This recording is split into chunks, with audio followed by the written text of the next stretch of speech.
Okay, ఈ రోజు మనం డిస్కస్ చేయబోతున్నాం నిన్న జరిగిన ఇండియా వర్సెస్ వెస్టిండీస్ మ్యాచ్ గురించి. మొన్న డారెన్ సామి గారు చేసిన కామెంట్ చూసావా? వాడు క్రౌడ్ ని సైలెంట్ చేస్తాడు. వీడు పెద్ద బ్యాట్ వీడు కూల్. ఎంఎస్ ధోని క్రిటిసైజ్ చేసినాడు, రిపీట్ చేద్దాం అనుకున్నాడు, వెళ్ళాడు. ఇలాంటి చూడకూడదు అనుకుంటే ఇలా కళ్ళు మూసుకొని చికాకు అనుకోండి వెళ్ళిపోతాయి చేసే మళ్ళీ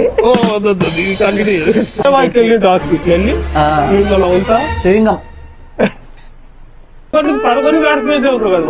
ఇంజురీ రీప్లేస్మెంట్ వచ్చిన వాడు కూడా కొట్టినాడు. మన రాజమౌళి గారు తీసిన సై సినిమా ఒకటి ఉంటది, మీ అందరు కూడా చూసే ఉంటారు. సేమ్ నాకు ఆ మూవీ క్లైమాక్స్ గుర్తొచ్చింది మా.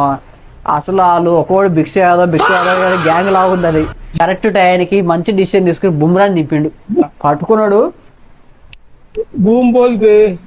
వేస్తే హిట్ మేర్ చెప్తున్నాడు, నాకు తగల, నా బ్యాట్ కే సౌండ్ లేదు, నాకు తగలేదు. ఇంట్లో ఐపీఎల్ పెట్టుకుని సౌండ్ అంతా తగ్గించుకుని చూసాడు, బాగానే ఆడారు. అన్ని కనపడుతున్నాయి.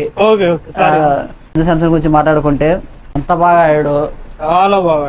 అడే మోనే సిక్సర్ల మోనే చేట ఎనక్కు చేట మర చేట. హార్దిక్ అన్న, మన హార్దిక్ అన్న గురించి మాట్లాడాలంటే హార్దిక్ అన్న ఎవడన్నా గెలిపితే హార్దిక్ అన్న అప్పుడు